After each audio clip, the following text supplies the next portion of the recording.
morning. This is the Eager Beaver Show. You are listening to a True North Eager Beaver Media Incorporated podcast.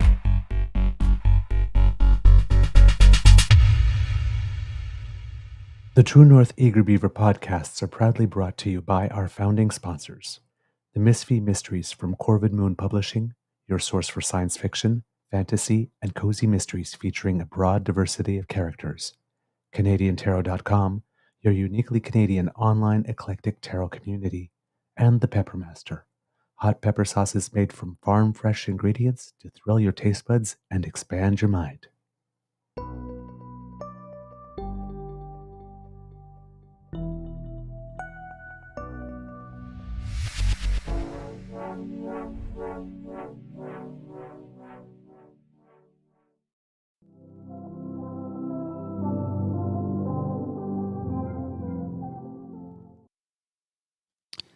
Well, good morning.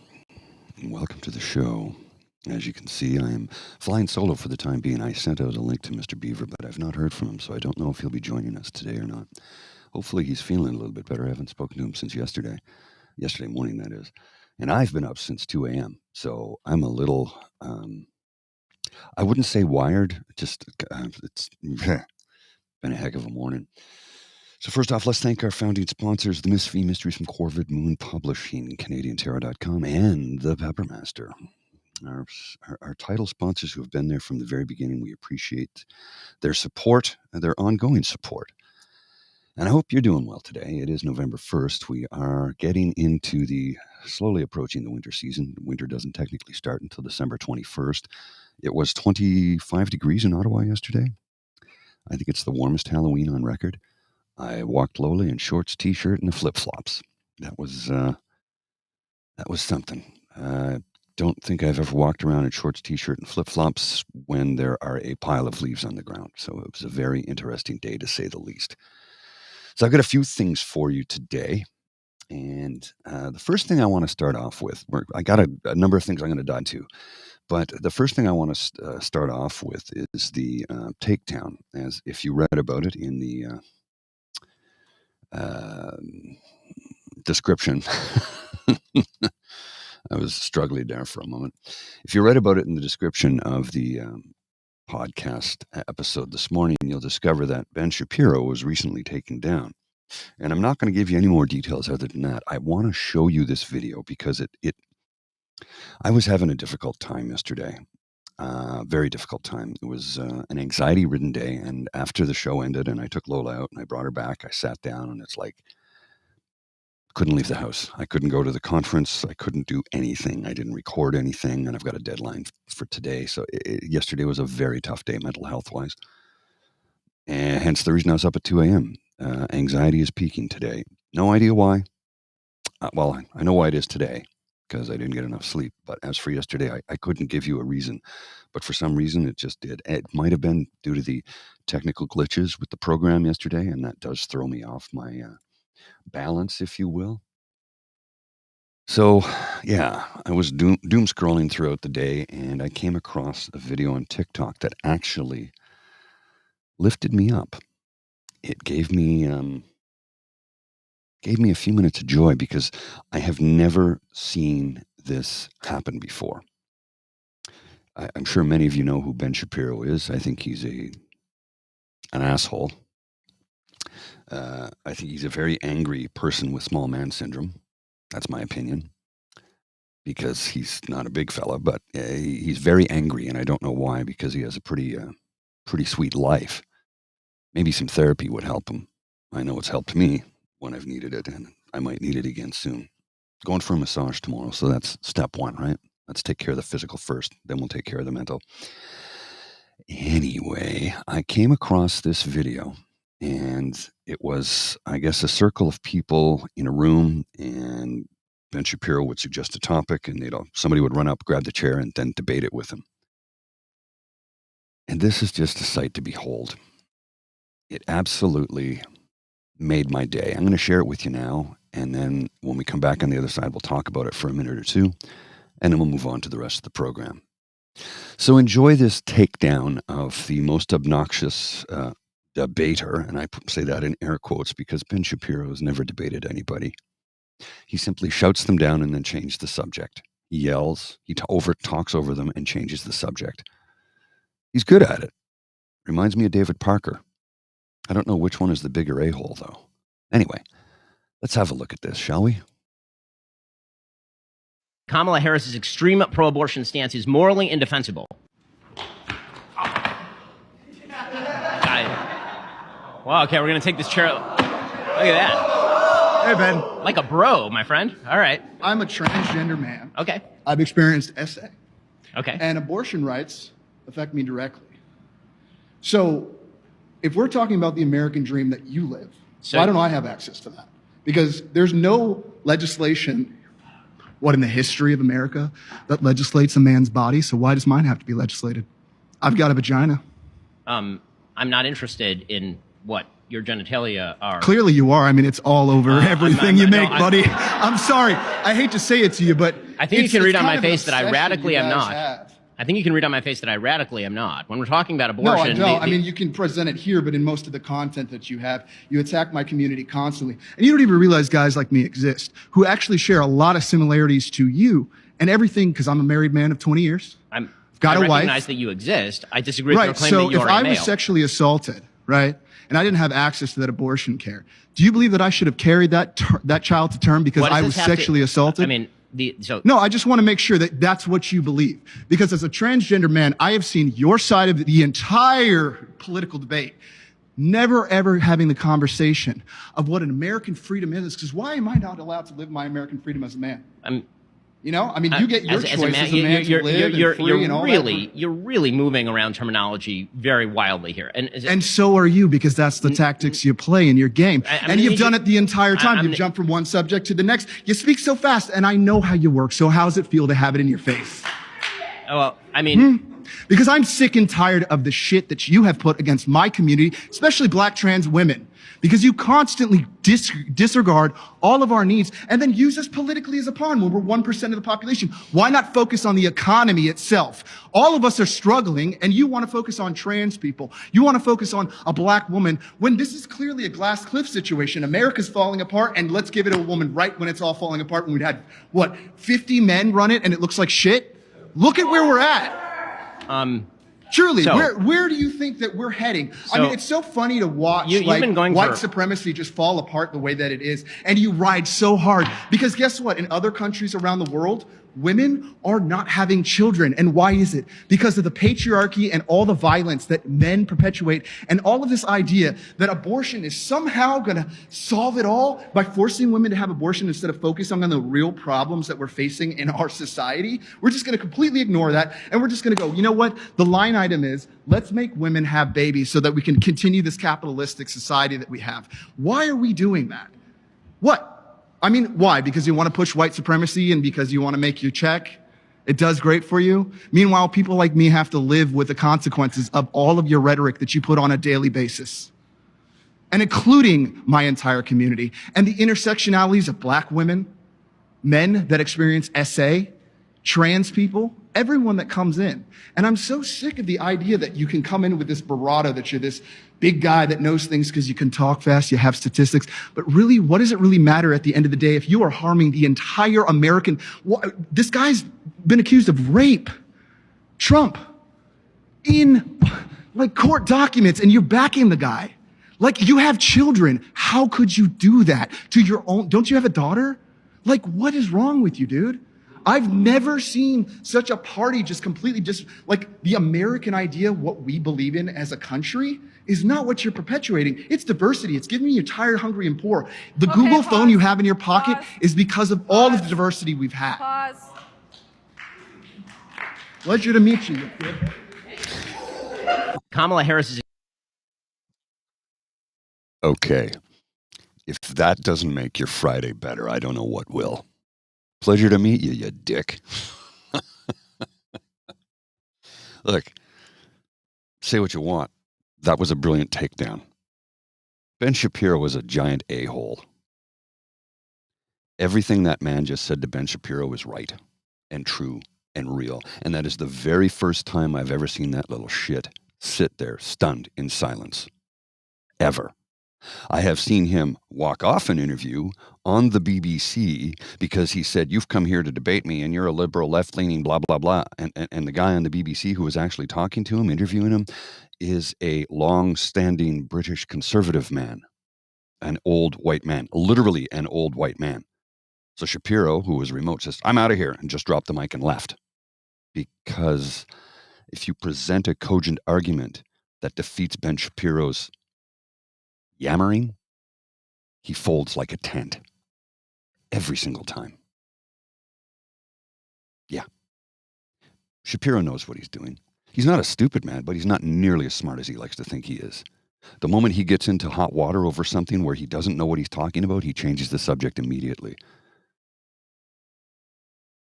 The one clip of Ben Shapiro talking about, coastal homes that will be 1 meter, 2 meters, 3 meters underwater. He says, don't you think people will just sell those homes? To which case a British pundit, if you will, hammers through the wall with an axe and sticks his face through the wall and says, to who, Ben?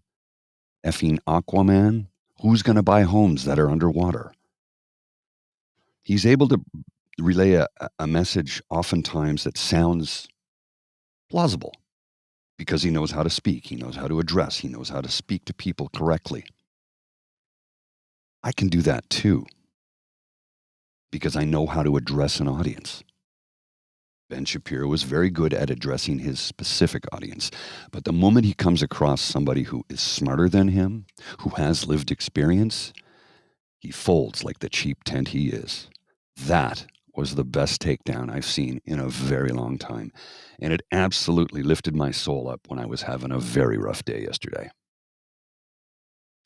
Now, shall we talk about Danielle Smith and what she's doing to children in Alberta? Because, yeah. Transaction Alberta recently has collected 12,465 handwritten signatures on paper from people who oppose Danielle Smith's anti-trans legislation. It's the 9th largest petition filed with the legislature in the province's history.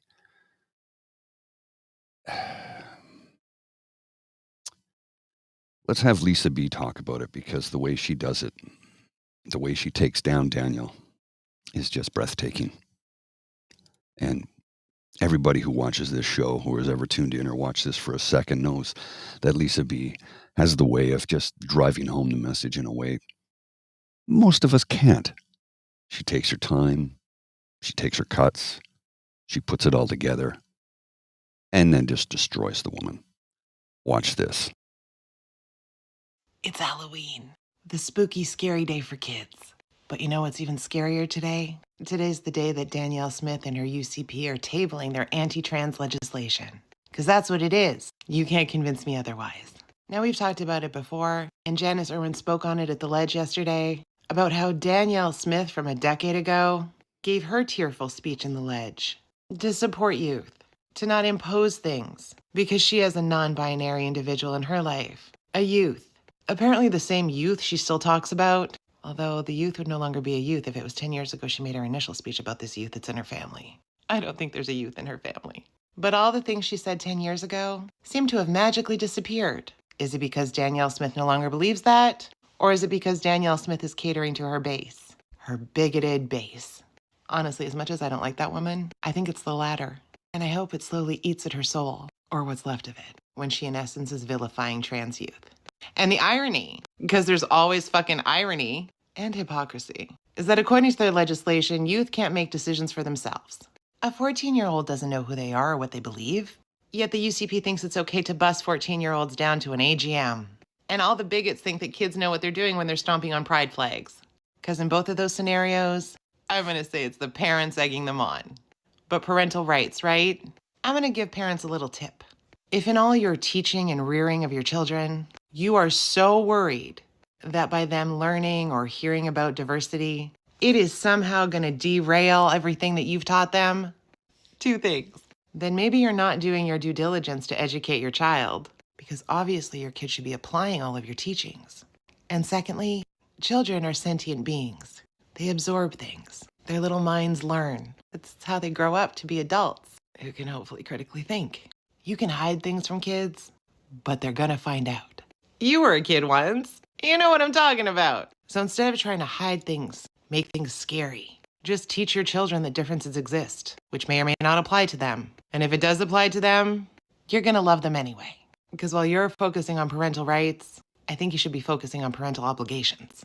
You don't want your kids learning about sex education in school, which is age appropriate to the level at which it's being taught. Then you better be educating your child. Saying stranger danger isn't enough. But I don't think you're doing that at home. I don't think you're teaching your kids about consent, birth control. Because surprise, surprise, youth can get pregnant. Anyway, what this legislation is doing is not actually protecting children. It's encouraging hate, division, ostracizing, bullying, all the things that are a danger to children. Because mostly it's learned from adults. And so we know this legislation is going to pass. Of course it's going to pass. Despite all the actual experts from a variety of fields who have spoken out on the danger of this legislation. Teachers, doctors, social workers, just a variety of people who deal with children all the time. But that's okay. Danny had a panel of trans and homophobes, even though some of them are part of the community. Anyway, you can pass your legislation, Danny. We're not going to listen to it. Because unlike the UCP, we actually care about the well-being of children. And we will provide them with a safe place. And we will rally. This one's for Edmonton. There's one in Calgary. You can just Google stop the UCP rallies in your area and it'll bring it up. But it's this Saturday from 3 to 5 at the Ledge. Trans people exist. Trans youth exists. Your legislation isn't going to stop that. But what we're going to stop is the actual harm that could happen to children from people like Danny. Oh, and one last thing. Fuck you, Jennifer Johnson. I love Lisa so much. Trying to get her on the show someday. I sent out a message yesterday saying, hey, anytime you want to join us, we'd be happy to host. I haven't heard back, but I'm sure she gets a lot of requests. What she says here is kids don't always know who and what they are. And to that, I want to show you a video from Canadian singer-songwriter, musician, artist, recording artist, Shawn Mendes. I don't know if you have seen this yet. Shawn Mendes is he 26? I'm not sure, 26 or 27. And in this video, he has a little conversation.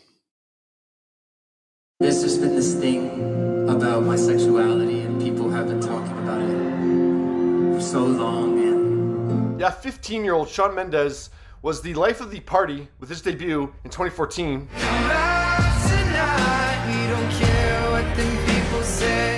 It's been the talk of the party as well since then, as people speculated about his sexuality, myself included, not when he was 15. I can't remember when I started engaging in that conversation with people, but not when he's 15. I didn't get to kind of do a lot of 15-year-old things and discover parts of myself that you do at 15. So I'm going to kill the feed there because that's kind of Shawn Mendes. Shawn Mendes is not sure who he is at 26, or is he 27? I'm not sure. So, and he's saying because when he was 15 years old, he didn't get to do the stuff that 15-year-olds do. So when Lisa said, somebody at 14 doesn't know who they are, that's absolutely true. In many respects. Not for every single person, of course, but in many respects it is. Especially if you are having doubts about your sexuality, your orientation, or even your gender for that matter. I knew who I was from a very young age. I liked to look at pretty girls when I was very young. I've always known I've liked to look at pretty girls. I knew who I was from a very young age. Not everybody does. There's people I went to school with that I know they had their doubts. They later came out, men and women, because they were finally in a community where they could come out and be comfortable with who they are. And I've known a number of trans women. Let me rephrase that. I know a number of trans women and a couple of trans men who, for a very long time, were not happy, were quite miserable with their lives because they couldn't be who they always felt they were meant to be. Always, who they want to be, who they felt they meant to be. They always felt like they were in the wrong body. I cannot imagine the torture that must be. And now Danielle Smith wants to deny teenagers and children the right to make their choices. She's like, they can't have surgery until they're at least, nobody's having surgery before they're 18. It's not happening. Unless an extremely rare case. I don't know of any. Maybe I shouldn't say it's never happened. Maybe it has. I don't know. Oftentimes you might have somebody who is a young person who has had top surgery because they have developed breast cancer at a young age and had a double mastectomy. And that wasn't necessarily because they were questioning their gender. We don't know because those things are not available in the reports. But Danielle Smith wants to deny children proper health care. This is just I think this is a David Parker influenced tabled legislation, to be honest with you. Just trying to bring up a thing here from Naheed Nenshi that he wrote yesterday. This is long, but it is appropriate, and I will read it to you in just a second. I just think that that Daniel is influenced by David Parker, who is now going for her because, anytime you get into bed with David Parker, he's eventually going to stab you in the back and pull the rug out from underneath you because he's just that kind of a human being, a terrible one. And I think Danielle Smith may end up paying a very dear price for it. If he brings it down, I don't really, he's a horrible guy. True. He's a terrible person. And I think he's the one that's largely behind this piece of legislation, to be honest with you. I don't know. I have no way to verify or authenticate that. It is just a feeling because this is something that falls in line with his thought process. But now he's about to bring her down, or so he says. We'll see. He said he was going to bring Polyev down, and that hasn't happened yet either. So who knows? Maybe he's just trying to keep his name in the headlines. He is, after all, a spotlight hound. He just loves to be in the spotlight. Anyway, this is from Naheed Nenshi. He wrote this yesterday. Today is a heavy day. We're concerned with the anti-trans bills that were tabled today. As a politician, I will tell you that I have been in every corner of this province these last 4 months. We've talked to Albertans of every background, and I will tell you that punching down on trans kids does not appear in the top 50 of the things Albertans are concerned about. We knew today's bills would be about punching down on vulnerable youth. We were surprised that, on Halloween, they also resurrected the COVID boogeyman of the past, weighing these bills down with all kinds of anti-health conspiracy theories. Yet, a quarter of this government's legislative agenda this fall is anti-trans legislation, something no one is asking for. The only bills about education and healthcare this session are bills to satisfy people who may or may not vote for the Premier this Saturday. There is nothing about hiring more education assistants or putting more money to the lowest funded per student education system in the country. There is nothing about improving access to emergency rooms or hiring more family doctors. As an uncle and as a teacher, I know today is a rough day for young people. Albertans from across the province will be asking themselves, is there a place for me here? Is this a place where I can grow up and have a decent life and have an authentic life with dignity and opportunity? And I'm not just talking about trans kids. Every single kid who maybe thinks they are different in some way, in other words, every kid is asking themselves one question today. Am I next? This premier doesn't act like a premier.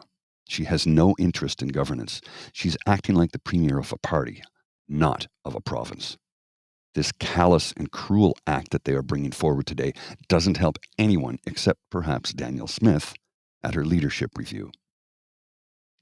To the kids being targeted by this hate and misinformation, know that you are not alone. You are loved, and Alberta's New Democrats will always stand with you. To the families, friends, and allies of everyone in Danielle Smith's crosshairs, please hold your loved ones tight. Let them know that no matter what this government does, They belong here, and we'll fight for them with them. Albertans deserve so much better.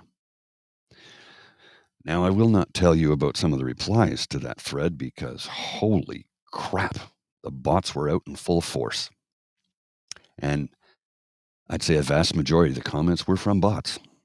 Somebody who's had an account for apparently 10 or 12 years hasn't posted in that entire time, has 0 to 20 followers.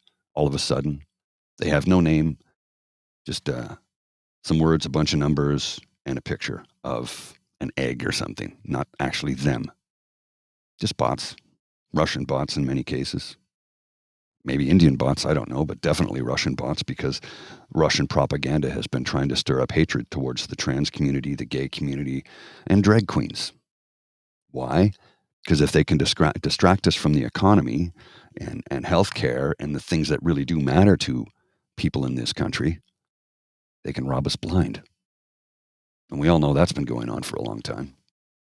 So what do you think about Danielle Smith? Because I hope she gets her head handed to her, proverbially, not actually, and gets booted. I want her booted out of government. I want her kicked to the curb so hard her ancestors feel it. Yeah, I went there. Hey, somebody's got to, right? I think I want to, because I'm staying on this topic, which has to do with folks that are pushed to the margins of society, the downtrodden, folks that are not respected, are used as a cudgel, homeless, the drug addicted, the trans community, etc., etc., etc. And because of yesterday's massive mix-ups and screw-ups and terrible mistakes on my part, I would like to share the video once again that I had loaded up for you because it wasn't working correctly for me. And of course, the camera's rocking back and forth a bit. I'm here with Guy Felicella. I'll be right back. Great to meet you, sir. Great to meet you. Finally, we had a chance to meet face to face. Unfortunately, I did miss the keynote this morning, but I can catch it later in the day. Yeah. It's been a very busy day for me thus far. But thanks for taking a few minutes to talk to us. We have been following you on the Twitter. We've shown some of the videos that you've posted, and not only that, we've also shown times when you've confronted with politicians that are trying to use people as a cudgel. And that's the term I've come up with that I use. We don't care for that. And we like the way that you've been advocating for people who have addictions because it's an illness and it needs to be treated. What are your thoughts on how the province of Ontario is now beginning to close safe consumption sites? And how can we fight and counter that? Well, I mean, the irony behind it is that you guys have created easier access to liquor.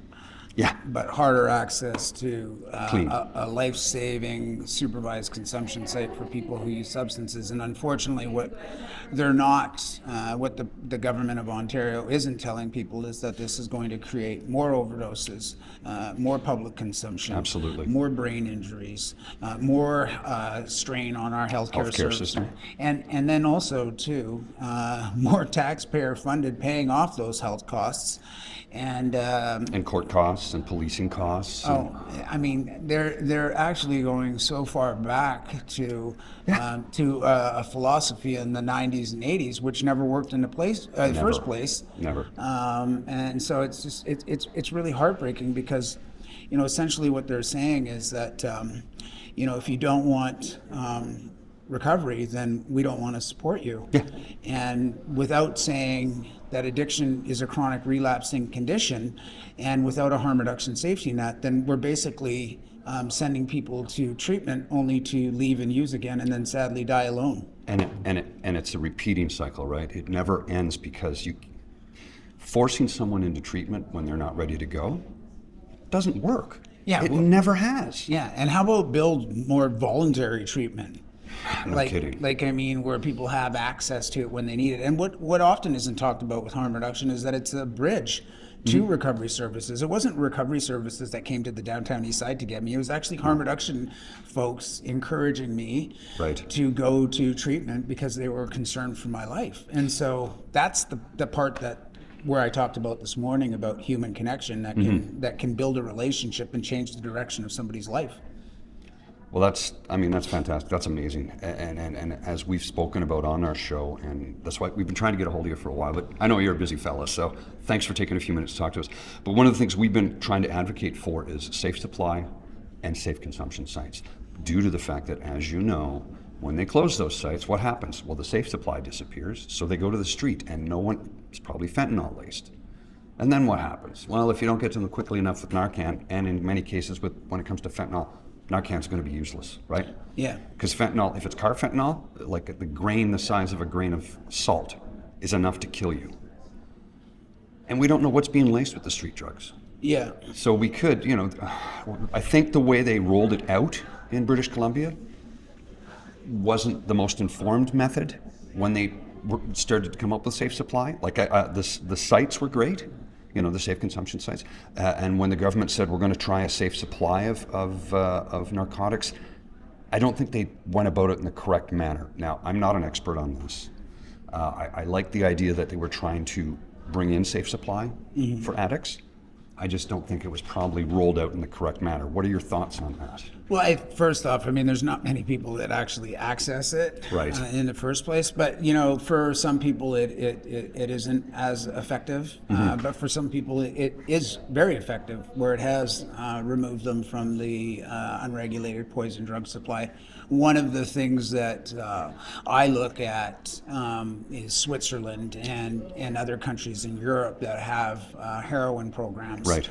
And those programs are actually very beneficial for people who are struggling. And guess what? It's like, the interesting thing where people often don't reflect about on prescribed alternatives is that it doesn't always remove people from the unregulated drug supply, but it does help alleviate a lot of withdrawal symptoms for people so that they don't have to do something out of character when they are in withdrawal. And so it's very important to be mindful that there's a bunch of different aspects of how it can impact people. There's many people who get methadone and Suboxone and still use the unregulated street supply. So does that mean that methadone and Suboxone are failing and it's not enough? No, it's just because people use drugs for different reasons, and a lot of the reasons behind why people are using drugs is because they're struggling with trauma, lack of access to housing. So we push people to the brink, and being homeless is the most mentally and physically punishing condition I've ever experienced in my life. And so these simplified slogans of bring your loved ones home drug free, no, because listen, you don't just walk into recovery treatment and walk out the back door and your life gets better. The unfortunate reality, what these recovery-only advocates aren't talking about, is that it being a chronic relapsing condition, and without that harm reduction and safety net, people will die. And I'm very supportive of all pathways. So whatever works for that person, right? We need all the harm reduction services, and we need all the recovery services, but we also need, before all of this, we need a housing first approach. If we give people housing, they're able to shut off their minds, rest physically, and figure out the other issues in their lives. Well, that's such a big aspect of it. And I had a conversation yesterday with a gentleman about that, and I'll send you links to that if you'd like to have a look at it as well. Ian DeYoung from OrgCode, who talked about the moment somebody gets into a home, that a lot of the stress starts to melt away. It's like you don't have to think, okay, where can I find a toilet? Right. I need to shower. I need to clean my clothes. You don't think about those things. That goes away from you. So that eases your mind a bit. And as they've proven in Finland, getting people into homes gets them into programs, gets them off, gets them clean. The stress that one must go through living on the street, I've never known.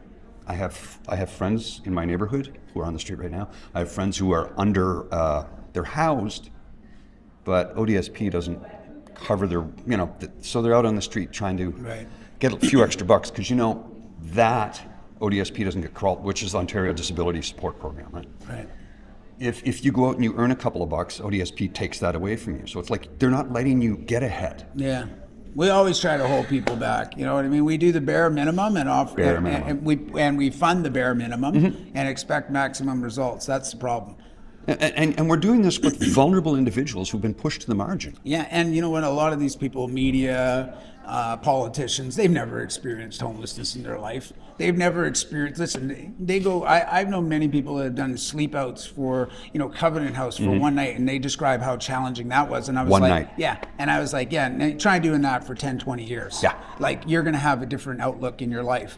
And you know what? We don't give people opportunity. It's not just get off the drugs. No. It's what about a home? What about a job? What about purpose? And then you know what people like to do is they like to judge you for your past and bring that up and think that they're, better than you because they don't like you or what you support. And so, to me, listen, I've said this, if I'm not going to ask you for advice, I really don't care what you have to say about me. Right. You go ahead and say whatever you want, but I'm going to keep doing what I want, and I'm going to keep calling out the injustices. I'm going to keep calling out the misinformation, and I'll always be there to reply every now and then when I feel fit, and especially if it's in my wheelhouse of harm reduction, homelessness, and recovery treatment, because the false narrative that many people are portraying isn't because they care about people. It's they're vying for political opportunism and votes off the lives of people's backs who are struggling. And we know who's been doing a lot of that lately. Yes. The gentleman who refuses to get his security clearance, who shall remain unnamed, but we all know who he is. Man, it's like you just bring it home. See what I did there? Yeah. But you really do, because you lived experience, number one. Number two, you've been living a clean and sober life for 15 years now? Almost 12. Almost 12, sorry. Yeah. Congratulations, by the way. That's wonderful. And I know how much of a challenge and a struggle that can be. Because when you have a tough day, look, I'm not going to lie. I enjoy a glass of wine, a whiskey, or a beer. Yeah. I've never used anything stronger than that. Yeah. I suffer from migraines every day of my life. Yeah. Aspirin is the strongest medication I can take. Yeah. And there are days when, you've had a rough day and it's like, I'm going to go to the pub just to have a couple of pints and blow off some steam. Yeah. I don't recommend that. It's not good. Yeah. I enjoy the conversation. Now they have Guinness Zero, so I can have a zero Yeah. right? Which is good. That's healthier, right? Yeah. But harm reduction. It is harm reduction, though. That's the thing, and it's in a safe consumption site too. There you go. Because Go figure. Right? The bartenders and the staff are there to make sure that if you get served too much, they'll take you home properly, put you in a cab, whatever the case may be. So Cab, Uber. Yeah, exactly. So why aren't we doing this for people who are using a different drug? Because alcohol is a drug. Well, there's the thing is that some drugs are socially acceptable. Some aren't. And some aren't. And sadly, the ones that alcohol causes the most damage in our The society. most. It's by far. Catastrophic. Impacts, changes people's lives, destroys families, destroys children's lives. Yep. Trauma. And then not having access to those services just says so much. And here's the thing, it's like, whether you use drugs casually, chaotically, or intermittently, nobody deserves to die from them. And everybody, you don't have to be drug-free and sober to access health care. No. And supervised consumption sites are health care for Period. people who use drugs. Period. That's it. End of story. Man, fantastic. Thanks, brother. Thanks for your time. I really do appreciate it. Thank you. Wonderful. And that was a chat with Guy. I'm just trying to figure out how to get this off the screen. There we go. Okay, there we go. Sorry, that took a second. Couldn't find the cue to bring it down. That was the chat I had with Guy Felicello just the other day. And I was hoping, like I said yesterday, my plan was to go back to attend the conference. It ended yesterday at around 1:30, I believe. I wanted to go back yesterday, but my brain wouldn't let me. Sometimes that is how life goes. It did run till, I think, 7 o'clock on Monday. They had a meet and greet cocktail thing afterwards, but I couldn't stick around for that. I did have a chance to meet some interesting people. I had, 2 quick interviews, and it was an enlightening experience for me because, like I said, going into the conference, I was thinking to myself, okay, everybody here is in fancy dress. That guy's wearing $400 shoes. Oh, that fella has a nice Rolex. I notice these things. I pay attention to the details. And we're in a building. There's 2,000 people in one of the halls that we were in. How many people could we house in a building like that if we built, small rooms? Just an observation on my part. Poverty is big business for a lot of people. I believe that everybody that was there was well-intentioned and wants to do the right thing to bring an end to it. I do wonder, though, if there are some people that and this is me thinking out loud, if their lifestyle that has been supported by poverty for so long, do they have a plan to switch if they bring about an end to poverty and homelessness? If we have programs that actually help people who have the disease of addiction, what are they going to do when all that goes away? I think their concern is, it'll never go away. It'll just keep recycling itself. And to an extent, that is true. But I can't help but think that there are people who earn obscene amounts of money from programs and donations off of the backs of people who are literally suffering. They had a small room there set up as a lounge. It was the Lived Experience Lounge, and you can go in and you can talk to people who were once on the street who no longer are. And there was a part of me that thought, I could probably go in there and get a couple of good interviews, but I don't want to do that because it felt exploitive to me. It really did. That's me. That's my internal guidance, my internal compass talking. I know people who are homeless right now. I know people who are housed but need to go on the street to ask for money from strangers because of the fact that ODSP barely covers the bills. Thank you, Dan. Harm reduction programs work. You are proof of that, sir. And you were without a house for a very long time. I know you. We've talked many times, and we will talk later today. I hope we'll put together a bit of an interview that we can air on Monday's program.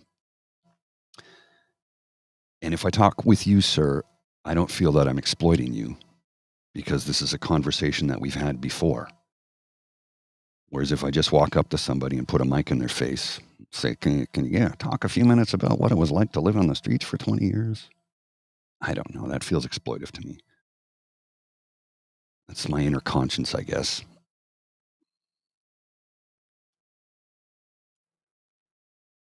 Most people with experience want to be exploited. Did you want to say exploited to share their story to help others? That's, yeah, I guess. But I feel strange about approaching a stranger. I feel off about approaching a stranger.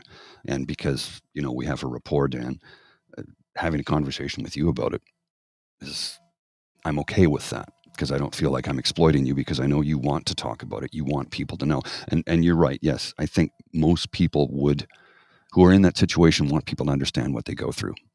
I absolutely agree with you. But I don't want to exploit anybody. I want somebody to talk to me and say, I'd be happy to come on camera and talk to you. It's just the way my inner brain works. Sometimes it's a little complex and convoluted and complicated. Nobody said it was easy. And it never will be. And as Mr. DeYoung said just the other day, we can end homelessness.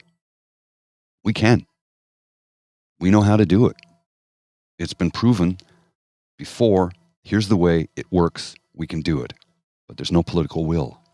And again, I think it has largely to do with the fact that wealthy people in positions of power who pull the puppet strings of politicians need to feel there are people beneath them.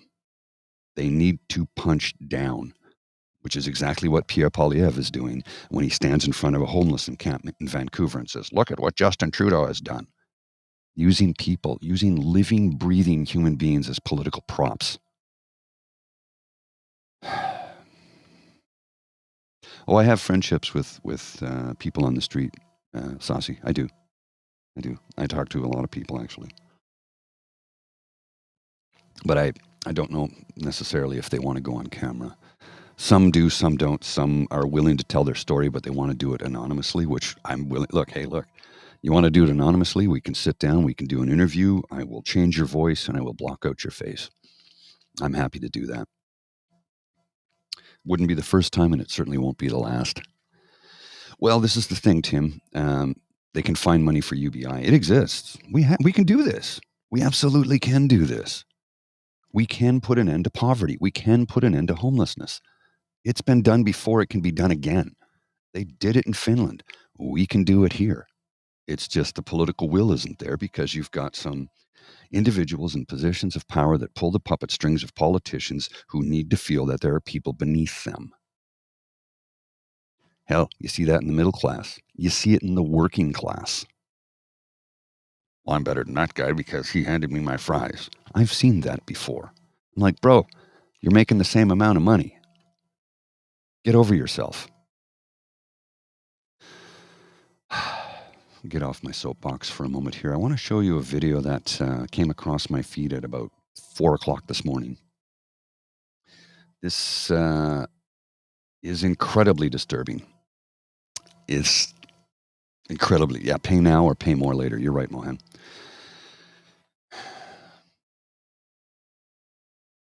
Oh, I didn't know that, Frank. I didn't know that.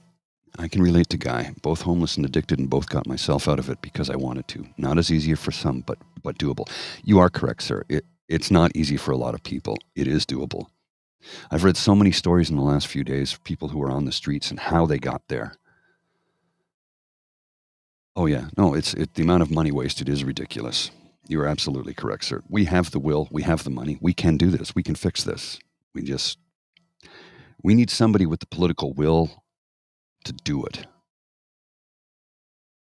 Somebody who's got the wherewithal to know that when I do this, it will probably put an end to my political career, but I don't give a shit because it's the right damn thing to do for humanity. And it will save us all more money in the long run. Was it $1 Million Murray? Jim sent me the PDF of it. I will read it to you, just not today because we're not going to have time.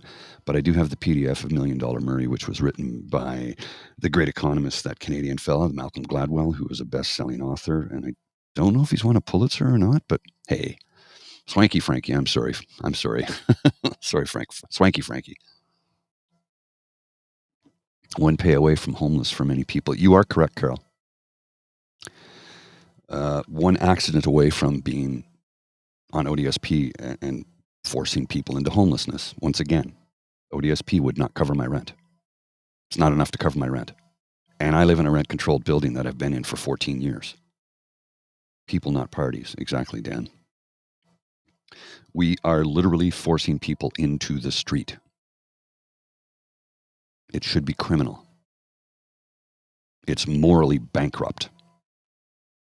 Forcing people into the street for money is not only disgusting, but is the reason why intelligent life on other parts of the galaxy just keeps flying on by Earth. Like, they do what to their people? Now we're out of here. Okay, I'm going to shift gears here for a little bit, and we're going to move towards the U.S. election for a couple of minutes. Because I saw something, like I said earlier, that came across my feed around 4 a.m. that when you hear what is said, you're going to go, I'm sorry, what? I might play the video for you twice just so you get the full idea of what took place. This is truly disturbing on a level that I'm like, wow, he's completely lost it now. It's not even a joke anymore. This is a dangerous human being who's doing dangerous things. When you see this, here we go. This is really, wow. And I don't blame him for sticking with his daughter, but his daughter's a very dumb individual, very dumb. She's a radical war hawk. Let's put her with a rifle standing there with 9 barrels shooting at her, okay? Let's see how she feels about it. You know, when the guns are trained on her face. You know, and I don't blame him for sticking with his daughter. He's talking about Liz Cheney. So is he asking for a firing squad for her? Or is he saying put her in the military? It's like, why, what? Why would a former president wanting to be president, 34-time convicted felon? Oh, right. That's why. That's why he would say that, because he's a felon.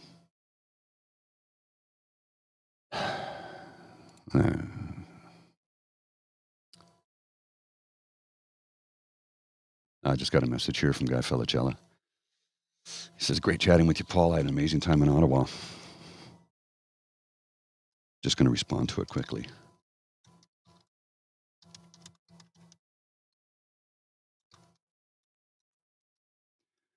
This is in real time. I sent him the link to the show, so he might be watching right now.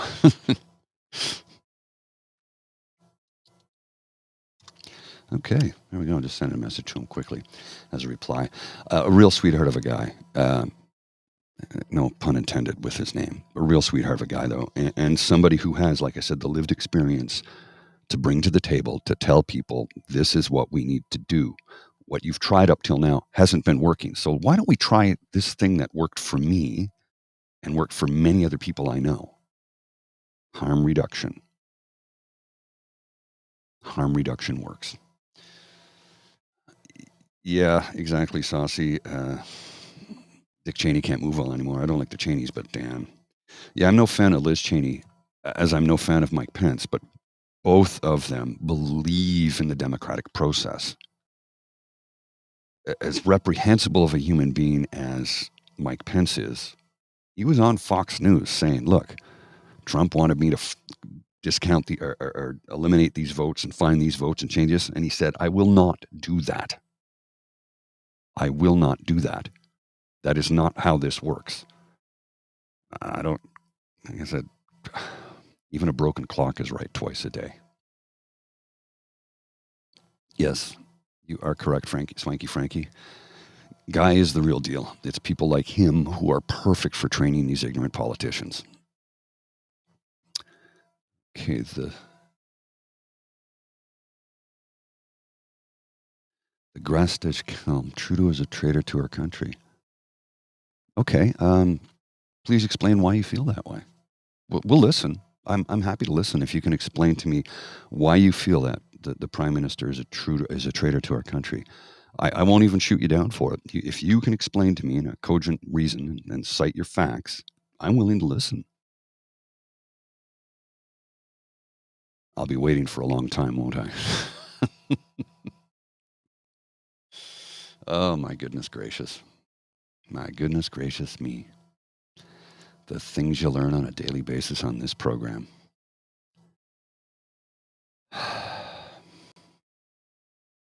Okay. Sorry, let me just get a sip of coffee here because I was temporarily thoughtless.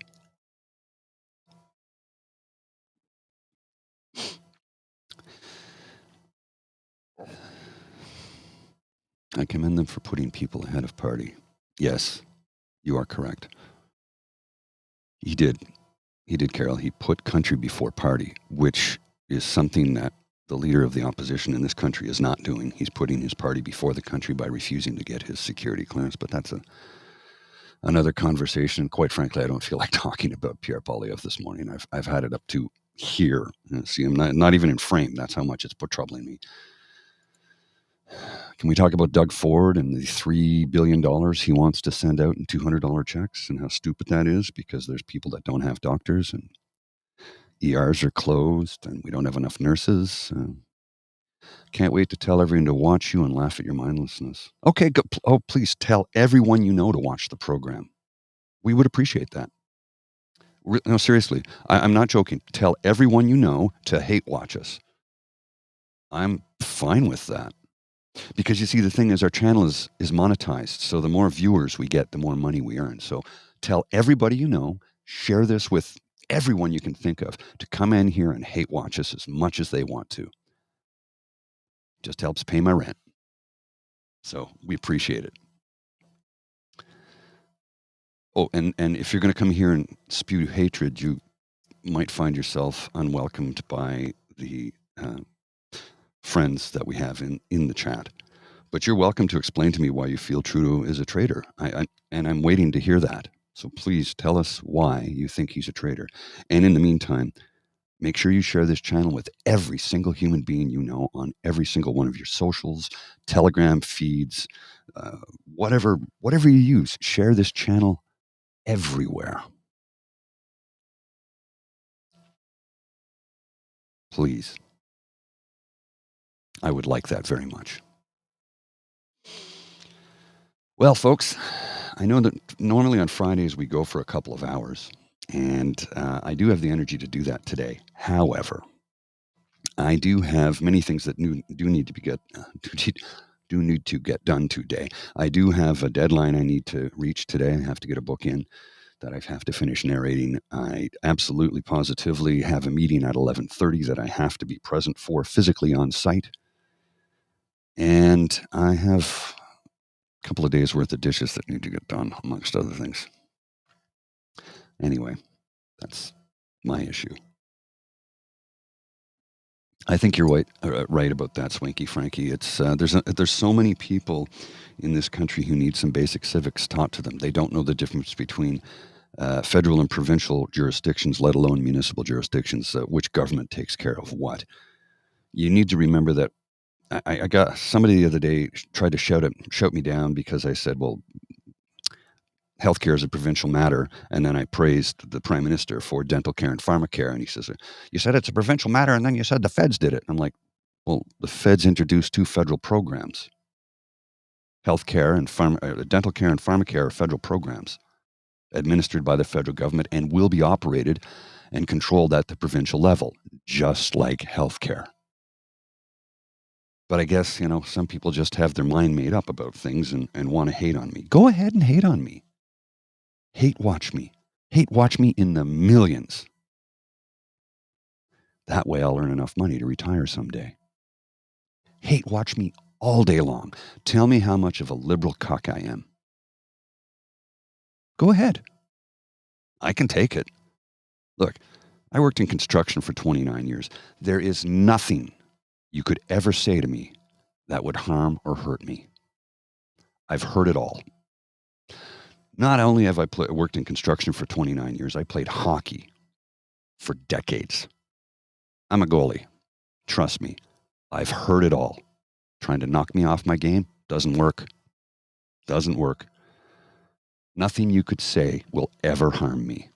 So please, bring all your friends. Hate watch me. Share this with everyone you know.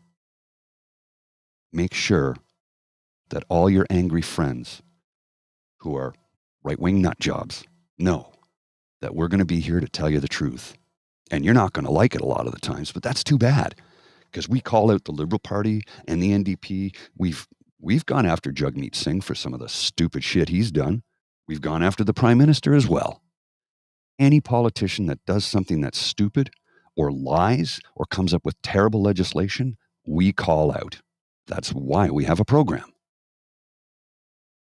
I saw an interview the other day en français where Pierre Poilievre literally, let me see if I can find it for you here. I'll bring it up because it was like, holy crap. He tried to gaslight the interviewer, and the interviewer was not having any of it. Not any of it. He was kind of like, no, that's not happening.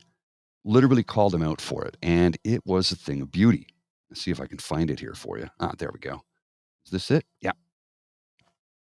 So it was in French, and I will read you the translation here. He says, could you surprise Canadians and finally go get your security clearance? To which he responds, no, because I made the right decision. Poilievre continues, intelligence services are capable of giving me all the intel without muzzling me, according to the law. False, as per what was said by the CSIS director and NSIA. Poilievre says Trudeau can name the names. The interviewer, his name is Patrice Roy, says, you know he can't just do that. It's prohibited. To which Poilievre replies, why not? Eventually, Patrice is just like, I'm not going to debate with you. Because Patrice Roy knows the facts. And Pierre Poilievre was literally trying to gaslight the interviewer on Radio-Canada. I can show you the interview. It's en français. It's a heated exchange. And let's see if there's closed captions. Yeah, they are, but only in French. You know what? I'll show you the interview anyway. I'll just air it. And Mr. Beaver, when he gets back and he's feeling better, he can do the translation for you because I can understand it, but I'm not good enough to translate it. So just bear with me. Bring it up. And you can see it gets to be a little heated. Patrice Roy is not having his shit. Watch this.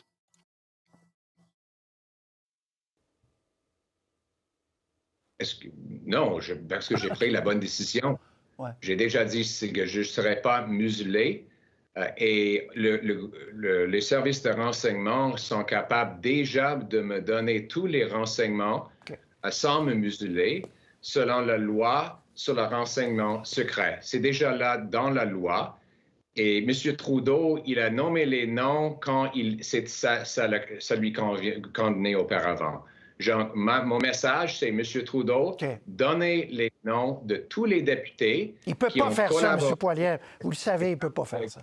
Que ce soit lui ou un autre, ou Harper, ou Trudeau père, ou Mulroney, ils ne peuvent pas donner les noms au public. C'est interdit, là. Pourquoi pas? Ben parce que ça tombe sur le secret. Enfin, là, je ne veux pas me débattre avec vous, mais donc, vous ne changerez pas d'avis, vous dites. Vous êtes en train de débattre avec moi, non, M. Roy. Je vous pousse pour avoir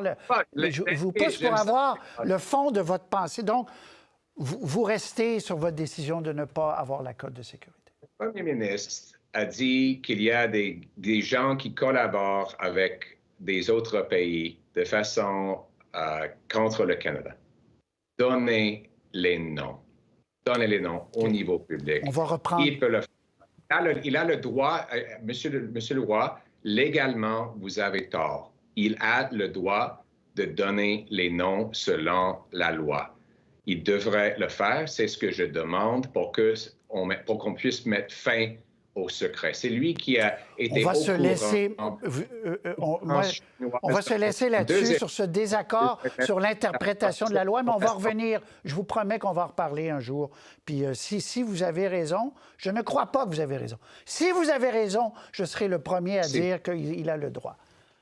D'accord? Il a le droit. Merci, je vais attendre ça et vous allez voir l'information et je vais attendre très bien à ce que vous gardez vos paroles là-dessus. J'ai toujours mes paroles, j'essaie le plus possible. Moi aussi, rare pour les politiciens et moi aussi. Merci, M. Poilievre. Well,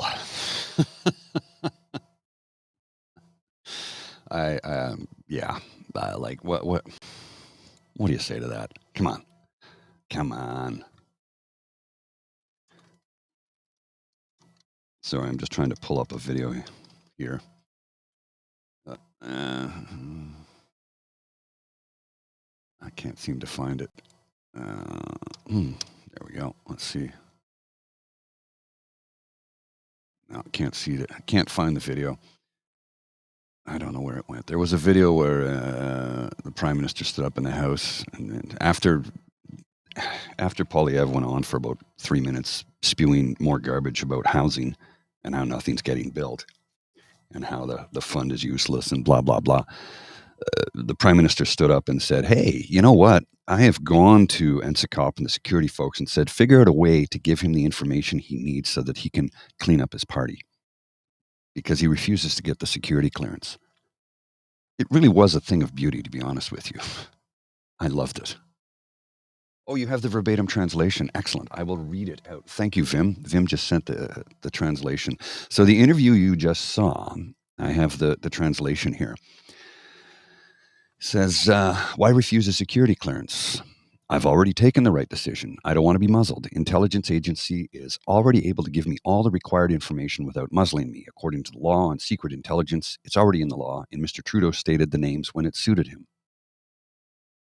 Mr. Trudeau, give the names of all. My message is, Mr. Trudeau, give the names of all MPs. He can't do that, Mr. Poilievre. He can't. You know that. Either him or Harper or Trudeau Sr. or Mulroney, they can't state the names publicly. It's forbidden. Why not? It's relevant to secret.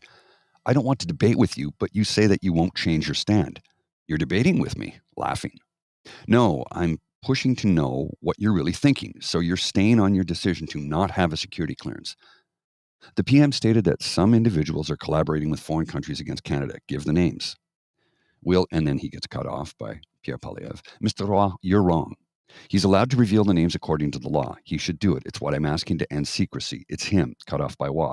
We're going to leave it at this. We are not agreeing on the interpretation of the law. We'll talk about it some other time. He is allowed. Thank you. I'll wait. I'll see that you get the right information to be able to come back on what you've said.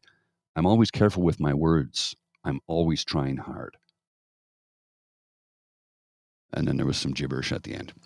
So basically, Patrice Roy said, "You're full of shit, and we know it." Paraphrasing, of course.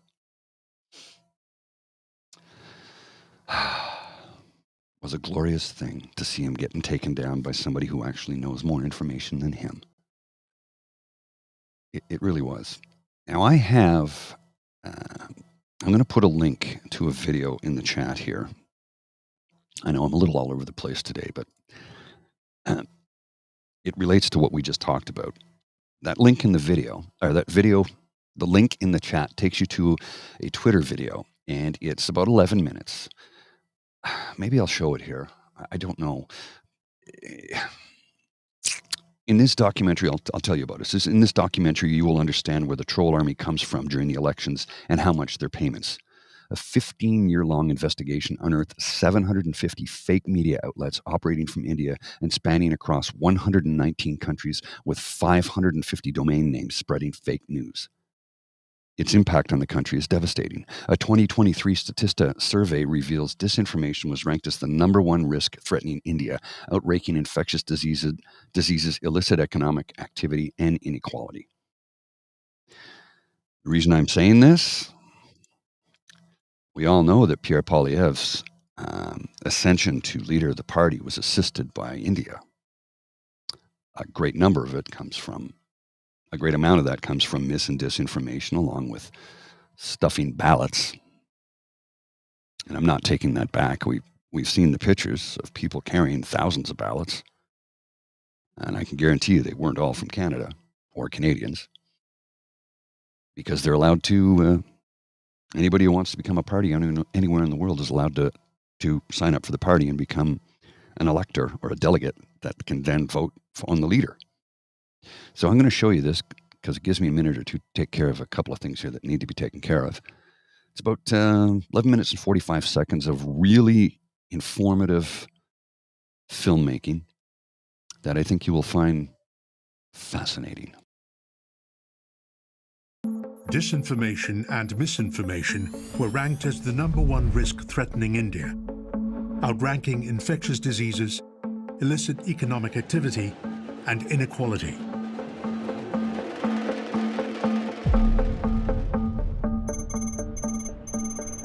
We tracked the workings of a disinformation operation in Nimbahera, a small town in the state of Rajasthan. Freelancers like Anil Kumar Bharat are in high demand during election season in India. Known as IT cell workers, thousands like him are recruited by political parties to spread propaganda online. Operatives like Anil are often on the move, traveling to wherever their services are required. They're typically housed in nondescript hotels like these, modest and discreet. मेरा नाम अनिल कुमार है और मैं BJP IT cell में काम करता हूँ। BJP IT cell mainly information circulate करने का काम करता है, एक ऑर्गेनाइजेशन है और मैं पिछले 1.5 साल से इसमें काम कर रहा हूँ। बेसिकली हमें कोई हायर ऐसी एजेंसी नहीं होती है हायर करने वाली। हमको जो कैंडिडेट्स होते हैं जब चुनाव आते हैं तब वही हायर करते हैं, एज अ फ्रीलांसर ही हम काम करते हैं और 40-50 हज़ार हमारी सैलरी होती है। व्हाट्सएप वीडियो के मेन टॉपिक्स आप देख लीजिए, मोदी से रिलेटेड कोई घोषणाएं उनकी, राष्ट्रवाद, हिंदुत्व, ये सब हमारे मेन एजेंडाज हैं। उसके बाद टॉपिक्स के बाद जब हमारी टीम में एडिटर, स्क्रीन राइटर, आर्टिस्ट हम बाहर से मंगाते हैं, उसके बाद एक पूरी स्क्रिप्ट लिखी जाती है और फिर हम परफॉर्म करते हैं। Today, Anil's assignment is to record villager testimonies speaking against a political party.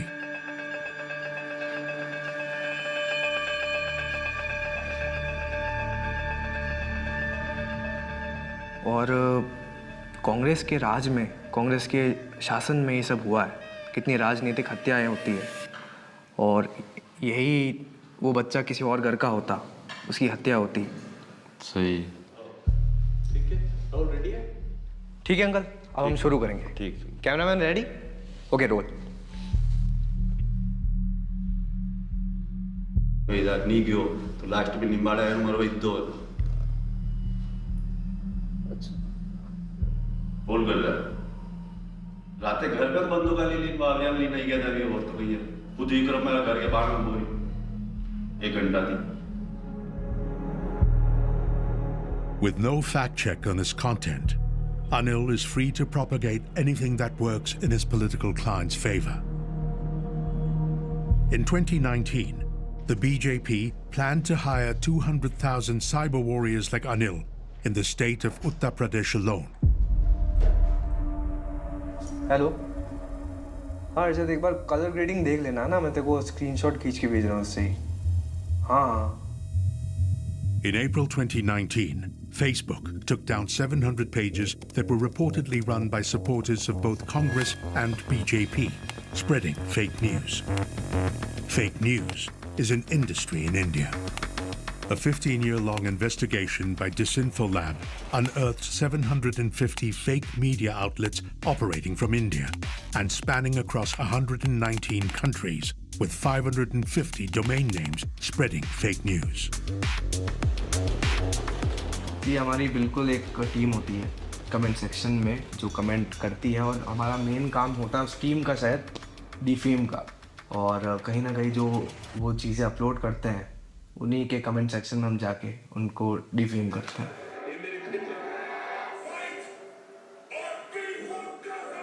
जैसे टारगेट की बात करें तो अभी तो फिलहाल ऑब्वियसली कांग्रेस ही है टारगेट करने की चीज़, और कार्टून कैरिकेचर बनाते हैं हम मीम के पर्पस में, और ये सब चीज़ें वायरल कंटेंट दिखाने में मेरा टाइम नहीं लगता क्योंकि लोगों को पसंद आती है ये सब चीज़ें, कार्टून देखना, वो सब ड्रामेटिक चीज़ें वैसे लोगों को पसंद आती, तो अपना हो जाता है।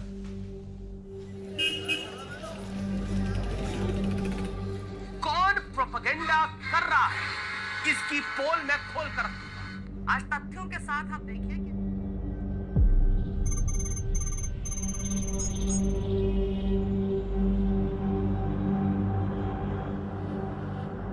Journalist Swati Chaturvedi uncovered the clandestine workings of political trolls.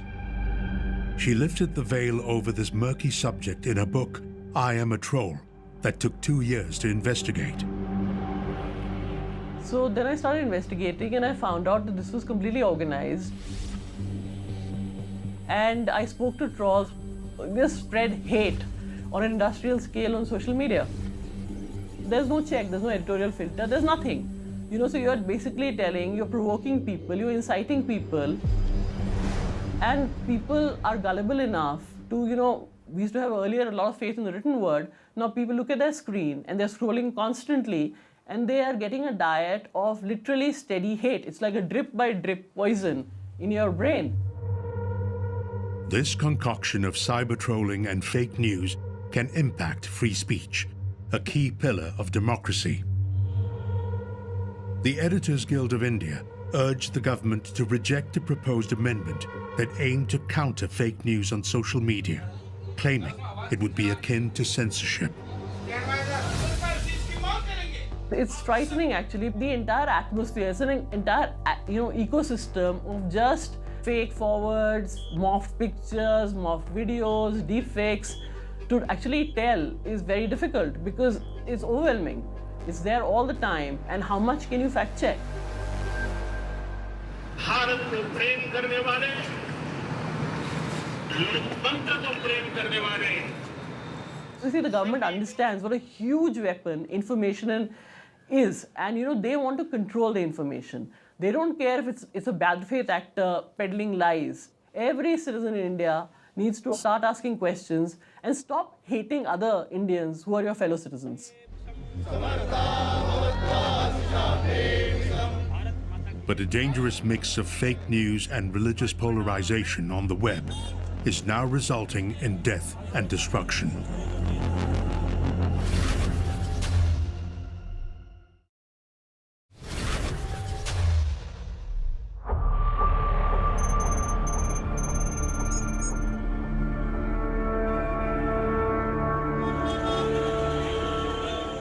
August 2023. Communal harmony in the Muslim-majority district of Nuh in Haryana is violently shaken. Days before the annual Brajbandal pilgrimage to a Hindu temple in Nuh, social media is flooded with provocative messages and fake news. Hindutva right-wing leader Bittu Bajrangi goes on a Facebook Live. हम निकलेंगे धौस से फूल माला तैयार रखना कोई दिक्कत नहीं है जी आ रहे तुम्हारे हाँ बिल्कुल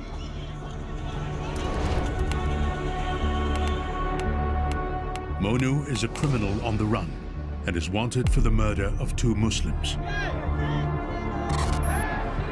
लेकिन इस 31 तारीख की जो यात्रा थी उससे 2 दिन पहले जो बिट्टू बजरंगी था, इस यात्रा से 1 दिन पहले एक वीडियो रिलीज़ की थी और जिसमें उन्होंने पूरे मेवात को और मुसलमानों को टारगेट करके और बहन बेटियों को टारगेट करके ये कहा था कि तुम्हारा दामाद आ रहा है और तुम फूल माला तैयार रखना. This video spreads like wildfire across WhatsApp messages in Nuh, infuriating the local Muslim community. ये देखिए फरीदाबाद से बिट्टू बजरंगी अपनी पूरी टीम के साथ है. फरीदाबाद से Bittu Bajrangi. As the Hindu procession arrives, Nuh's Muslim community launch an attack, thinking Monu is present.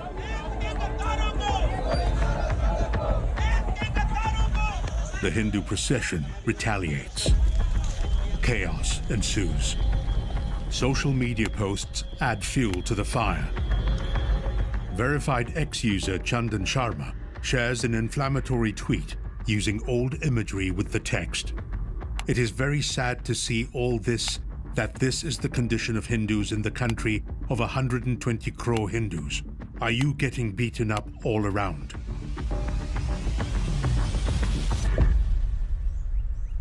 To prevent fake news from spreading further, internet services in parts of Nuh are snapped. But the damage had been done. 18 shops owned by Nawab Sheikh are reduced to rubble.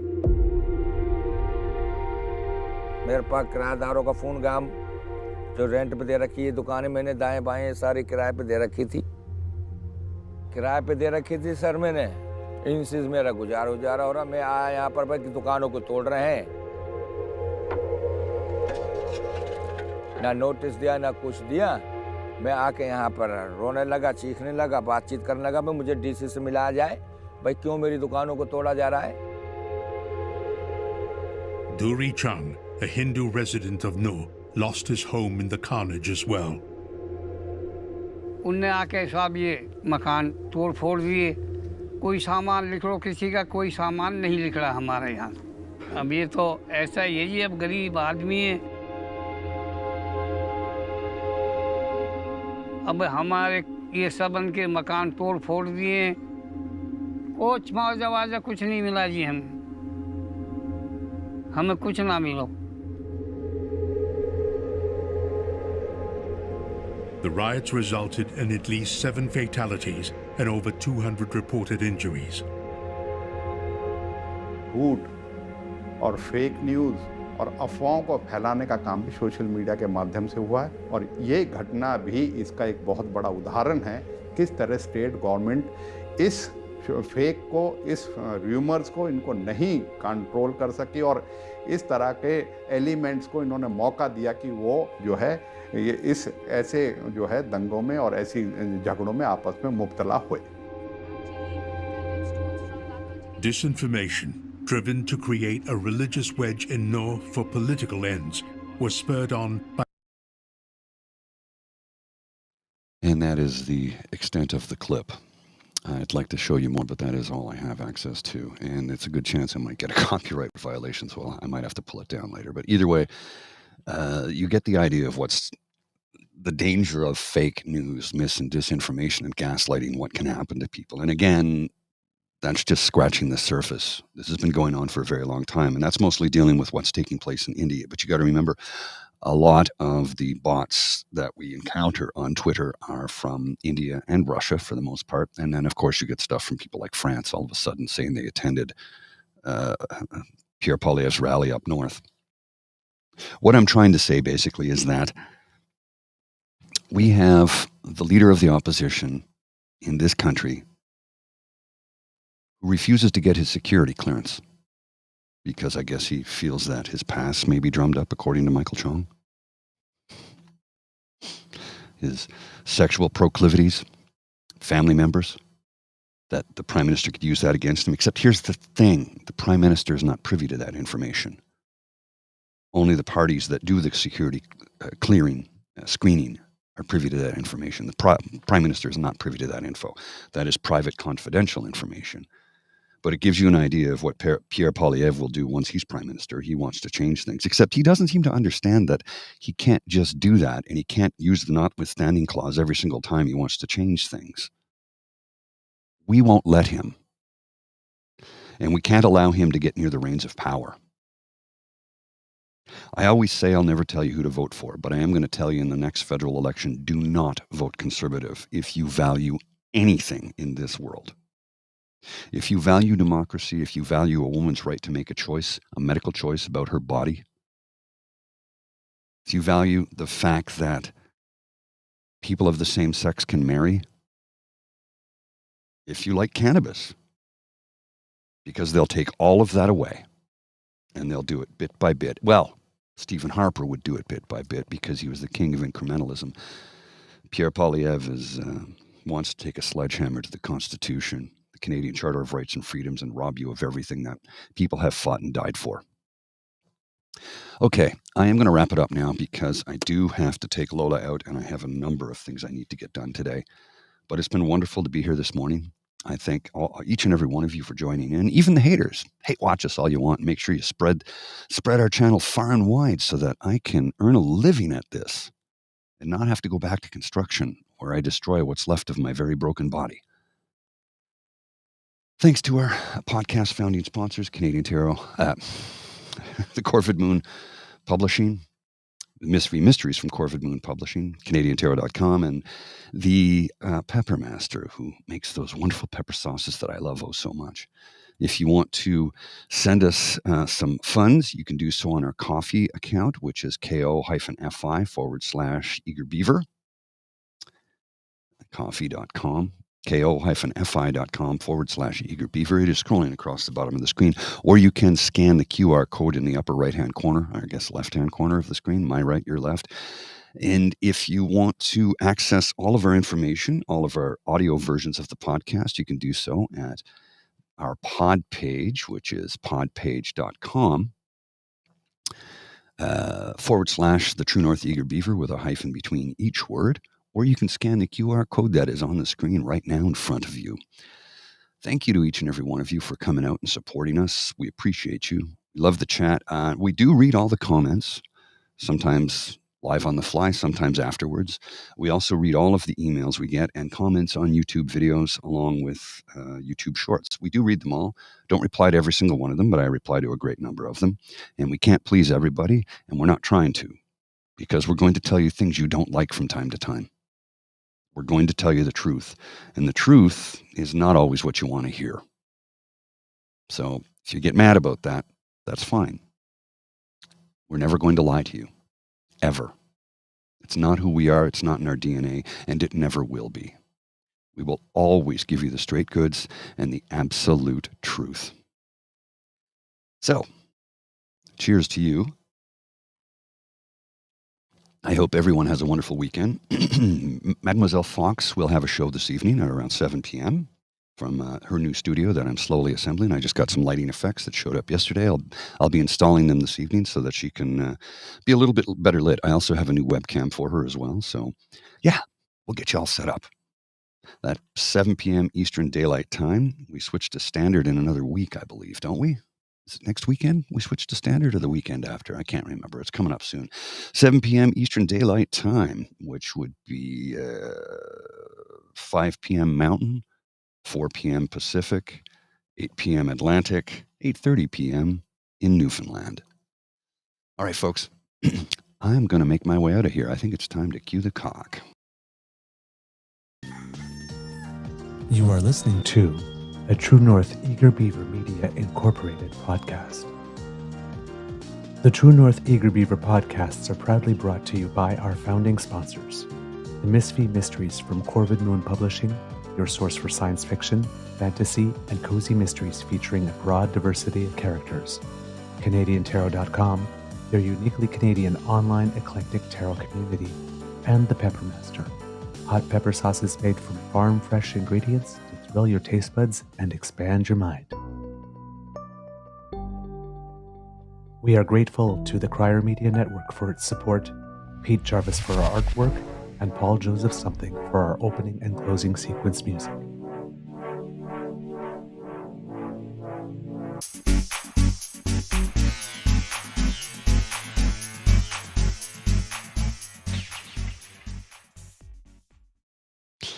You know how sometimes you can say to somebody, that's not the flex you think it is, when they try and do something to make themselves look, well, I don't know, cool, or like they've pulled one over on you? Well,